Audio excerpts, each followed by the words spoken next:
నాది ప్రేమే కదరా, ఇది నీకు ఎందుకు అర్థం కాదురా?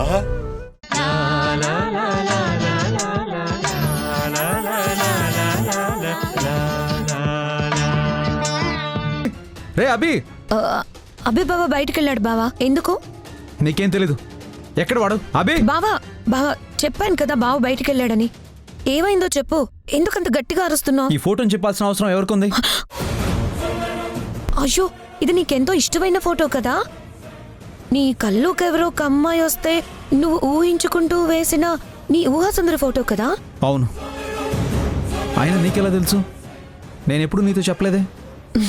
ఒకరోజు నీకు కాఫీ ఇద్దామని నీ గదిలోకి వచ్చాను బావా. అప్పుడే అభి బావా ఈ ఫోటో చూస్తున్నాడు. ఎవరిది ఈ ఫోటో ఇంత బాగుంది, నువ్వే గీసావా అని అడిగాను. లేదు, ఇది మా అన్నయ్యది అని, నీ గురించి, నువ్వు ఊహించుకుంటున్న అమ్మాయి గురించి, ఈ ఫోటో గురించి ఎంతో గొప్పగా చెప్పాడు బావా. అప్పుడే ఈ ఫోటో చూసి నేను చాలా ఇంప్రెస్ అయ్యాను. వాడు చెప్పింది కరెక్టే, కానీ అసలు దీన్ని ఎవరు చింపారు?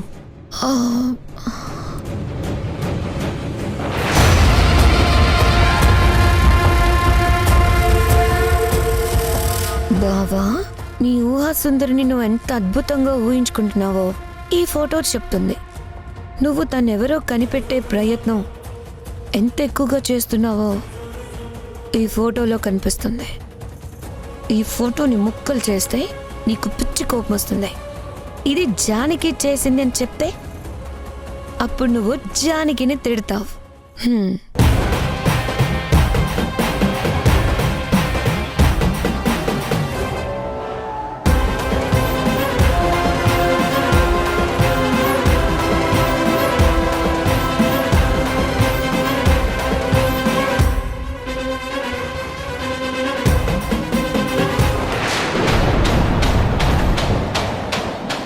బావా, నాకిప్పుడు అర్థమైంది ఈ పని ఎవరు చేశారు. ఎవరు చేశారో చెప్పు చెప్పు చెప్పు, వాళ్ళంతా చూస్తాను. ఇంకా నీకు అర్థం కాలేదా? ఈ ఇంట్లో నీకంటూ శత్రువులు ఎవరున్నారు? అందరూ నిన్ను అభిమానించేవాళ్లే. మరీ ముఖ్యంగా నువ్వంటే నాకు ఎంతో గౌరవం. ముందు నేను అడిగిన దానికి సరిగా సమాధానం చెప్పు. ఇంకెవరుంటారు? జానకి. జానకియా? అయినా తనకేం అవసరం ఉంది? తనెప్పుడు నా రూమ్లో కూడా రాలేదు కదా. అది కాదు బావా, ఈ ఇంట్లో తనకి తప్ప ఆ అవసరం ఎవరికి ఉంటుంది? ఒకసారి బాగా ఆలోచించు. నువ్వొక్కడివే నాతో పాటు తనని వ్యతిరేకిస్తావు. నన్నేమీ చేయలేదు, అలాని నిన్ను కూడా ఏమీ బెదిరించలేదు. కానీ ఇష్టమైన వాటిని దూరం చేస్తే మనసుకి కష్టంగా ఉంటుందని తనకు తెలుసు కదా. అందుకే ఈ పని చేసుంటుంది. అయినా ఈ ఫోటో నాకు ఇష్టం అని తనకు తెలియాలి కదా. తనకెలా తెలుస్తుంది? ఉన్నాడు కదా బాబా నీ తమ్ముడు, ఆ జానకి బెస్ట్ ఫ్రెండ్. అన్ని విషయాలు చెప్పేవాడు. ఈ విషయం మాత్రం ఎందుకు చెప్పకుండా ఉంటాడు? అప్పుడే జానకి మైండ్లోకి ఖచ్చితంగా ఒక ఆలోచన వచ్చింటుంది. నువ్వెంతో అభిమానంగా చూసుకుంటున్న ఈ ఊహాసుందరి ఫోటో ముక్కలు చేస్తే నువ్వు బాధపడతావు కదా. అది చాలు కదా బాబా జానకి.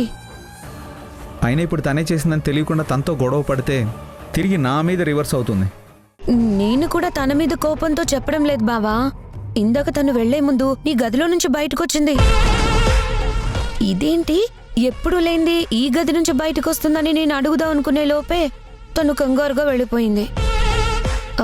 అభిబావతో మాట్లాడడానికే వచ్చిందేమో అనుకున్నాను, కానీ ఇంత పని చేస్తుందని నేనైతే ఎక్స్పెక్ట్ చేయలేదు బావా. ఇప్పుడు అర్థమైంది తను ఈ గదిలోకి ఎందుకు వచ్చిందో, ఎందుకు కంగారుగా బయటకు వెళ్ళిందో అని. నాకైతే ఇదంతా జానకే చేసిందనిపిస్తుంది బావా. నీకింకా నమ్మకం కలగకపోతే నేనేం చేయలేను, కానీ ఈ పని తను తప్ప ఇంకెవ్వరూ చెయ్యరు అనేది నా నమ్మకం. నా రూమ్లో నుంచి వెళ్ళిందంటే ఖచ్చితంగా తనే ఈ పని చేస్తుంటుంది. ఇప్పుడే వెళ్తాను, అంతు చూస్తాను. బావా ఉండు, నేను వస్తాను.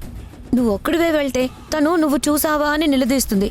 నీతో పాటు నేను ఉంటే ఏమీ మాట్లాడకుండా చేసిన తప్పు ఒప్పుకుంటుంది. సరే పద పద. జానకి, మమ్మీని మెప్పించావు, అమ్మమ్మని ఒప్పించుకొని ఈ ఇంట్లోకి వచ్చావు. ఇప్పుడు మా బావకి కోపం వచ్చింది. ఈ ఇంట్లో నువ్వు అడుగు పెట్టే అవకాశం పూర్తిగా పోతుంది. బావా